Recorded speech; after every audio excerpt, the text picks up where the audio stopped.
사도행전 10장은 환상 이야기가 기록되어져 있습니다.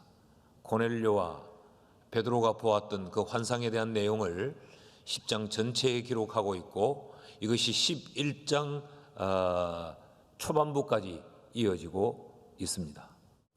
환상이 뭐냐? 성경 전체를 통하여서 우리가 다 공부하기에는 제한적이기 때문에 오늘 본문을 중심으로 해서 환상이 무엇인가를 우리 크게 몇 가지 가르침을 받으려고 합니다. 환상은 체험입니다. 특별한 체험이 바로 환상입니다. 이 국어사전에 보시면 환상이란 말을 이렇게 표현해 두었습니다. 환상이란 현실성이나 가능성이 없는 헛된 생각이나 공상이라고 적어 두었습니다. 이게 세상적인 이 환상에 대한 개념이지요. 현실성이 전혀 없고 어떤 가능성도 없는 막연한 그런 생각, 그런 공상, 다시 말하면 망상을 이 세상은 환상과 동일하게 봅니다. 그러나 성경은 그렇게 막연한 망상이라고 말하지 않고 이것이 실제적인 체험이라고 우리에게 가르칩니다. 오늘 고넬료도 우리가 본 대로 고넬료가 이런 어떤 망상을 가졌고 공허한 생각으로 이 환상을 경험한 것은 아니잖아요. 고넬료는 분명한 체험으로, 사건으로 이 환상을 경험했고, 그래서 이 환상에 의해서 고넬료는 요빠에 있는 베드로에게 사람을 보내었고, 그리고 베드로를 그 환상에서 본 대로, 환상에서 명령을 받은 대로 베드로를 자신의 집으로 초청하는 이런 일련의 일들이 이루어진 것을 알 수 있습니다. 그러니 막연한 그런 환상, 공허한 생각이 아니었고, 이것은 고넬료라고 하는 인생에 실제적으로 일어난 체험적 사건이었다라는 겁니다. 베드로도 마찬가지지요. 베드로가 3번에 걸쳐서 이 환상을 연이어 보고 난 이후에 이 환상으로 인하여서 베드로가 움직였고, 베드로의 사역이 여기에 따라 진행이 된 것을 알 수가 있습니다. 성경이 말하는 이 환상은 분명히 체험적 사건인데, 이 체험이 어떤 체험이냐? 단순히 신비로운 체험이 아니에요. 단순히 아주 기이한 것을 경험한 데서 끝나지 않습니다. 이 체험은 하나님에 대한 체험입니다. 이 체험이 하나님에 대한 체험이라고 하는 말은 체험의 주체가 하나님이라는 것이죠. 성경이 말하는 환상은 사람에 의해서 고안되거나 사람에 의해서 연출되거나 사람이 무언가 기대를 가지고 소환하여 불러낸 것이 아닙니다. 사람이 어떤 기대심을 가지고, 사람이 어떤 목적을 가지고 이 환상을 얻어내거나 쟁취한 것도 아니에요. 전적으로 하나님에 의해서 이루어진 이 체험적 사건이 환상이고, 이것은 하나님에 대한 체험이라는 것입니다. 이 점이 굉장히 중요합니다. 많은 경우에 교인들 속에 이 환상을 보았다, 환상에 대한 체험이 있다는 분들이 하나님이 주체가 되는 것이 아니고 자기가 어떤 기대하거나 자기가 이것을 만들어내거나 자기가 어떤 특별한 목적을 두고 이것을 쟁취한 것으로 오해하는 경우가 굉장히 많습니다. 그러다 보니 자기의 체험한 이 환상이 자랑이 되는 경우도 굉장히 많지요. 그리고 자기 스스로 자기의 신앙을 측정하는 기준으로 삼는 이들이 굉장히 많습니다. 나는 신령한 사람이야. 나는 기도 중에 환상을 보는 사람이야. 나는 환상을 체험하는 이런 사람이야. 나는 환상을 볼 수 있는 사람이야 라고 스스로를 신앙의 교만한 자리에 올리거나, 아니면 이것으로 굉장히 신앙의 우월감을 갖거나, 또 자신이 경험한 것으로 다른 사람을 판단하고 다른 사람의 신앙의 정도를 비하하는 이런 잘못된 신앙의 양태를 가지는 경우도 대단히 많습니다. 성경을 보십시오. 이 고넬료의 이 환상 체험이 누구에 의한 것인가? 3절을 읽어보면, 하루는 제9시쯤 되어 환상 중에 밝히 봄에, 고넬료가 환상을 본 것이지요. 그 환상 중에 하나님의 사자가 들어와 이르되 고넬료야 하니, 이 환상의 주체는 하나님이라고 성경이 일러주고 있습니다. 하나님이 일방적으로 고넬료에게 보여준 사건이 바로 이 환상이요, 그리고 하나님이 주도적으로 이 고넬료에게 보여준 이 환상을 이끌어가고 계신다라는 것입니다. 11절도 보면 베드로의 환상도 동일합니다. 하늘이 열리며 하늘에서 한 그릇이 내려오는 것을 베드로가 보았는데 큰 보자기 같고 내 귀를 메어 땅에 드리웠더라. 베드로가 본 환상도 베드로 속에서 생성된 것이 아니에요. 베드로에 의해서 출발된 것이 아니고 하늘에서부터 시작되어 하늘이 열리면서 베드로에게 보여진 그 사건이 바로 환상이라고 가르치고 있습니다. 뿐만 아니라 이 베드로가 이 환상을 보고 자기의 경험과 자기의 생각으로 이 환상을 거부합니다. 그럴 때 두 번째 하늘로부터 다시 이 환상 중에 소리가 들려왔지요. 15절 말씀을 보면 또 두 번째 소리가 있으되 하나님께서 깨끗하게 하시는 것을 네가 속되다 하지 말라. 그러니까 그 환상 중에 하나님이 베드로를 향하여서 무엇인가 명령하고 계시고 베드로를 향하여 하나님이 주도하고 계신다는 것을 성경이 가르치고 있습니다.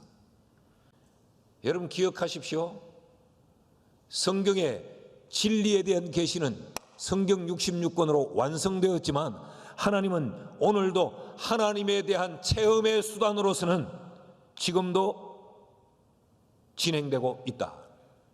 그래서 하나님은 이런 특별한 체험으로 통하여서 우리의 신앙을 격려하고 우리의 흔들리는 믿음을 굳세게 만들어주고 이를 통하여서 이 하나님의 백성들이 하나님의 뜻을 이루어 갈 수 있도록 세상 가운데서 무너지지 않고 담대하게 믿음을 지키며 믿음의 길을 갈 수 있도록 우리에게 이런 환상과 같은 특별한 체험을 우리에게 허락하시는 줄 믿습니다. 이것이 우리가 가져야 될 환상에 대한 중요한 신앙적 견해입니다. 환상은 뭐냐? 환상은 허상이 아니에요. 하나님이 우리에게 주신 분명한 체험적 사건인데 이것은 사람에 의해서 만들어지는 것이 아니라 하나님에 의해서 주도되고 하나님을 체험토록 우리에게 허락한 하나님의 이 체험 사건, 이것이 바로 환상이다. 둘째로 환상은 무엇인가? 이런 특별한 체험으로 끝나는 것이 아닙니다. 하나님이 우리에게 너 신비로운 것 한번 체험할래? 너 이런 경이로운 것을 한번 맛볼래? 그것이 끝이 아니에요. 이 특별한 체험은 특별한 목적을 가지고 있습니다. 이것이 환상의 성격입니다. 그러니까 환상은 막연히 경험되어지는 것이 아니라는 거죠. 하나님의 계획을 드러내는 하나님의 의도를 가진 목적 있는 체험이 바로 환상이라는 것입니다. 자, 고넬료를 보십시오. 고넬료가 환상 중에 천사가 나타나고 하늘로부터 음성이 들려지고 이런 신비로운 체험에서 끝나지 않습니다.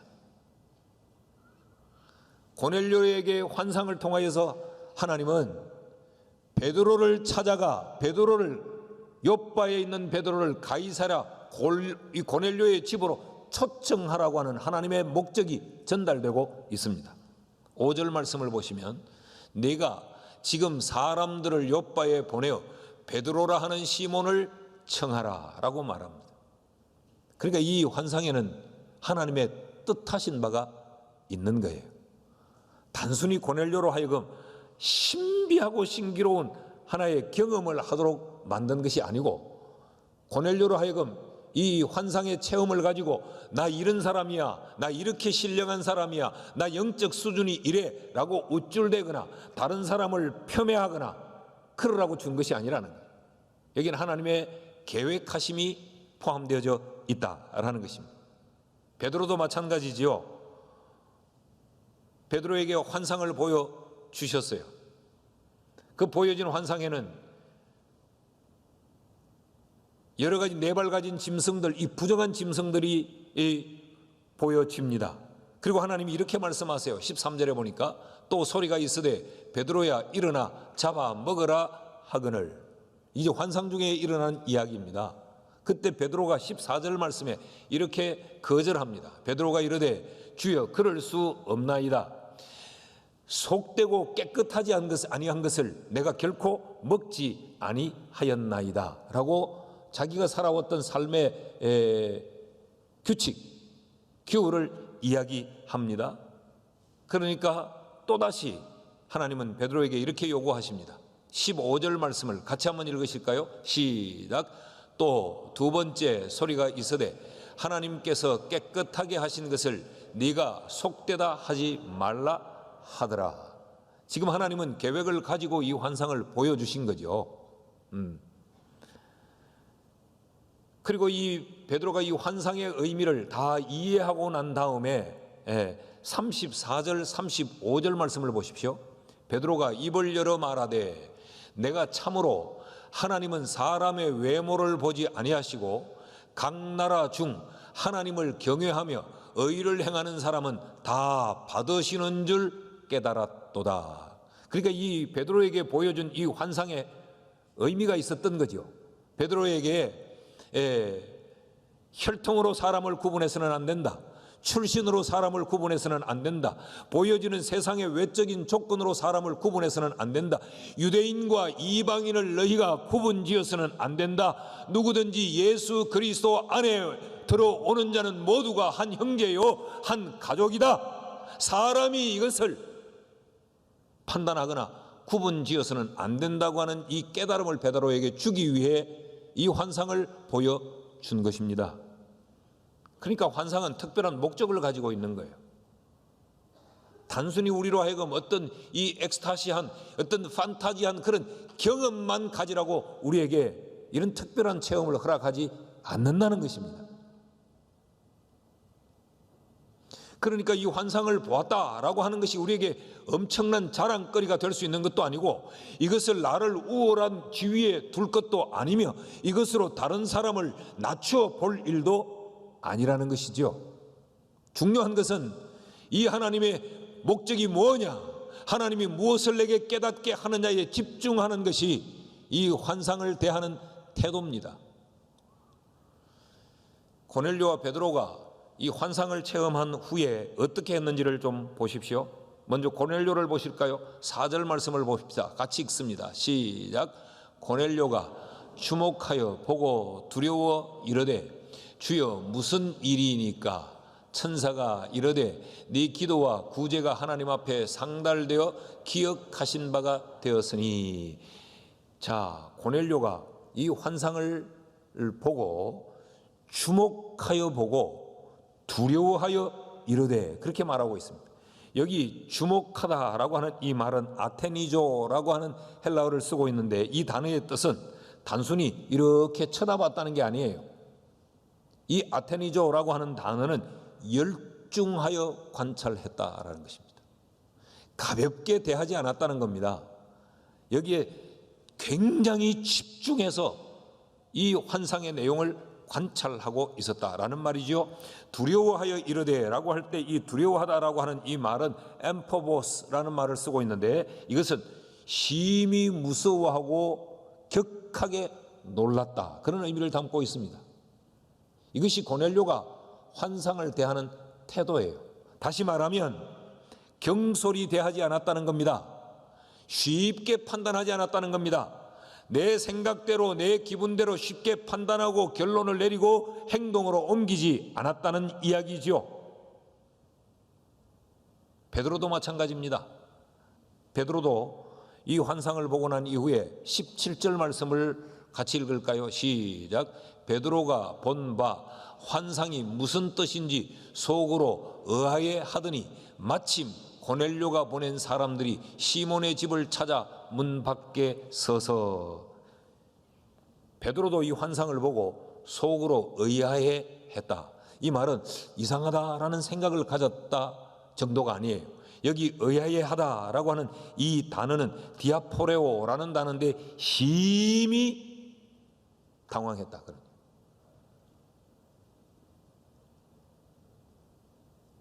단순히 야 신비롭다, 야 경이롭다, 야 그렇게 생각하지 않고 이걸 굉장히 당황스럽고 두려움 가운데 이 환상을 대했다는 것이요.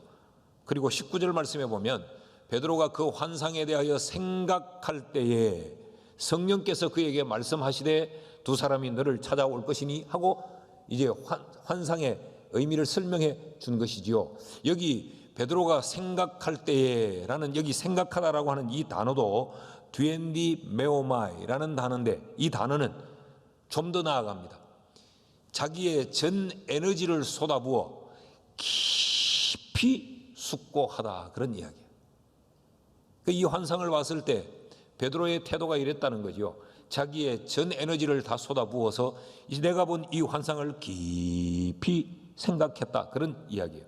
그랬더니 생각할 때에 성령께서 그 환상을 풀어 설명했다라고 하는 것을 보면 이것은 단순히 깊이 숙고하고 생각하는 자리에서 머문 것이 아니고 베드로는 기도했음이 틀림이 없습니다. 자기의 모든 에너지를 쏟아부으면서 그 환상의 의미를 깨닫기 위해 생각하고 기도하고 하나님 앞에 메어 달렸다라는 거지요. 그럴 때 성령께서 그 환상의 의미를 설명해 주었다는 것 아닙니까? 사랑하는 청년 형제 자매 여러분, 그리고 자녀를 둔 부모 여러분, 자식들의 취업이나 자식들의 결혼의 문제나 이런 일 앞에 우리는 너무 쉽게 환상을 들이밀며 우리가 판단하고 우리가 결론을 내는 경우는 삼가해야 합니다. 여기 베드로 보십시오. 고넬료 보십시오. 항상 기도하는 자요, 그는 경건한 자요, 온 집안으로 더불어 하나님을 경외하던 이런 사람도 환상 앞에 하나님의 그 뜻과 하나님의 계획, 하나님의 목적 앞에 섣부른 판단과 행동을 옮기지 않았어요. 이것이 오늘 우리에게 꼭 필요한 신앙의 태도입니다. 깊이 기도하시고, 그리고 영적인 지도자들과 상담하십시오. 그래서 하나님이 원하시는 말을 바르게 이해하고 깨닫는 것이 우리에게 필요합니다. 사랑하는 여러분, 하나님은 오늘도 우리의 신앙을 격려하고 우리로 하여금 흔들리지 않는 믿음의 삶을 살도록 만드시기 위해 환상과 같은 특별한 체험을 우리에게 허락하십니다. 이런 체험이 주어질 때마다 막연히 환상적으로만 생각하지 말고 하나님의 목적이 무엇인가를 찾고 그것을 깨닫는데 열중하는 지혜로움이 있기를 축복합니다. 셋째로, 이 환상은 이런 특별한 목적을 가지고 있을 뿐만 아니라 이 환상이 결국 얻어내려고 하는 것이 뭐냐, 환상이 결국 성취하려고 하는 것이 뭐냐, 그것은 그 환상을 본 자의 순종입니다. 그러니까 환상은 특별한 순종을 우리에게 요구하고 있는 것이에요. 다시 여기까지 설교를 연결을 시키면 하나님은 우리에게 왜 그런 특별한 하나님에 대한 체험을 주시느냐, 단순히 우리의 자랑거리로 삼으라는 것이 아니고 우리에게 하나님이 뜻하신 바를 알도록 하기 위함이라는 것이죠. 그래서 특별한 목적이 있다는, 이 특별한 목적은 결국 어디에서 열매를 맺고 꽃을 피우느냐, 우리로 하여금 그 하나님의 특별한 목적에 온전히 순종하는 자리에서 이 환상의 마침표를 찍고 거기에서 환상의 꽃을 피우도록 하신다는 말씀입니다. 자, 고넬료가 이 환상을 봤을 때 그는 심각하게 그 환상의 의미를 살폈지요. 그리고 그가 취한 행동은 순종이었습니다. 8절 말씀을 보실까요? 이 일을 다 이루고 욥바로 보내니라. 지난 시간 우리가 살핀 대로 이 고넬료는 지금 가이사랴에 있습니다. 이 가이사랴에서 이 욥바까지는 약 40km에서 50km 정도 떨어진 거리에 있습니다. 여러분, 고넬료가 환상을 봤던 시각이 언제였습니까? 제9시 기독 시간에 오후 3시경입니다.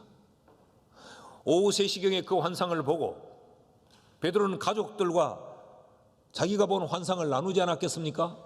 그리고 그 욥바로 사람을 보내야 된다고 해서 사람을 뽑아내지 않았겠어요? 그리고 그들에게 자신이 본 환상의 내용을 충분히 이야기하고 그들로 하여금 욥바를 떠날 채비를 갖추도록 하지 않았겠습니까? 이런 시간들이 지나 이들이 욥바 베드로의 집에 도착한 그 시각이 언제냐? 베드로가 기도했던 시각이 오후 몇 시였죠? 6시였다. 그 우리 시간으로 바꾸면 정오입니다. 낮 12시. 그렇다면 생각을 해보십시오. 이들은 밤새도록 가다가 피곤하면 잠깐 쉬는 휴식의 시간을 제외하고는 꼬박 밤을 새워서 욥바항까지 걸어갔다는 거죠. 그리고 베드로를 찾아 베드로가 머물고 있던 그곳에 도착했다는 것입니다. 제가 무엇을 설명드리려고 하는가 하면 쉽지 않은 순종이었다는 것입니다. 그럼에도 불구하고 환상을 보았던 고넬료는 순종했습니다. 베드로는 또 어떻습니까? 베드로는 23절에 보니까 이 고넬료가 보낸 사람들을 맞이해요. 그리고 23절에 베드로가 불러들여 유숙하게 하니라. 이튿날 일어나 그들과 함께 갈새 욥바에서 온 어떤 형제들도 함께 가니라. 자, 베드로에게 온 사람들이 전날 출발을 해서 그 이튿날 낮 시간에 도착을 합니다. 그렇게 찾아온 두 사람, 성령께서 이미 베드로의 환상을 설명해 주어서 이게 환상 중에 지금 이루어질 일이라는 걸 베드로가 알았지요. 그들을 자기가 머물고 있는 무두장이 집에 영접하고 유숙하게 합니다. 베드로의 입장에서도 그 이방인들이 데리러 왔다고 해서 꼬박 밤을 세워 그 이튿날, 성경에 보면 이튿날이라는 표현이 반복해서 나타나요. 이 사건이 지금 2박 3일 동안 일어난 사건입니다. 그 이방인들의 요청을 받고 이방인들을 따라 밤새 길을 걸어 그 이튿날 고넬료 집에 도착합니다. 쉽지 않은 일입니다. 그런데 성경은 오늘 이런 내용을 소상히 기록하면서 환상 앞에 보여준 이들의 순종의 모습을 우리에게 설명하고 있는 것이죠. 하나님은 왜 우리에게 특별한 체험을 허락하시는가? 그 특별한 체험을 통하여서 우리로 하여금 하나님의 뜻하신 바를 우리에게 알도록 하기 위함이고, 하나님은 왜 그럼 우리에게 그 하나님의 목적을 우리에게 알게 하시는가? 그것으로 하나님의 계획과 뜻을 안다고 우쭐거리라고 하는 것이 아니고, 나 자신이 그 하나님의 뜻을 따라 온전히 순종하도록 하기 위해 하나님은 우리에게 환상과 같은 특별 체험을 허락하신다는 거예요. 난 이런 의미에서 오늘 3부 예배를 드리는 우리 성도들 모두가 하나님 앞에 절대 순종하는 이런 성숙된 성도가 되기를 주의 이름으로 축원합니다. 말씀을 맺습니다. 여러분, 우리 모두의 신앙이 결국은 아주 혹독하리만큼 나를 내려놓고도 하나님 앞에 순종하는 자리에 이르러야 그 순종이, 그 신앙이 귀하고 값진 신앙이에요. 그럴 때 그 체험이 의미가 있는 것입니다. 그때 그 환상이 가치가 있는 것이. 오늘 우리의 신앙이 체험에서 멈추면 안 돼요. 하나님의 뜻을 아는 자리로까지 나아가야 됩니다. 하나님의 뜻을 알고 발견했다고 하는 것에서 춤추면 안 돼요. 내가 순종하는 자리에서 꽃을 피우고 거기에서 마침표를 찍어야 그것이 바로 된 신앙입니다. 오늘 3부 예배를 드리는 모든 성도들에게 환상을 통하여서 우리에게 주는 하나님의 교훈을 깊이 깨닫고 우리의 신앙을 지금이라도 다시 수정하고 지금이라도 다시 내려놓을 것 내려놓고 우리의 신앙을 반듯하게 세우는 건강한 성도가 되기를 주의 이름으로 축원합니다.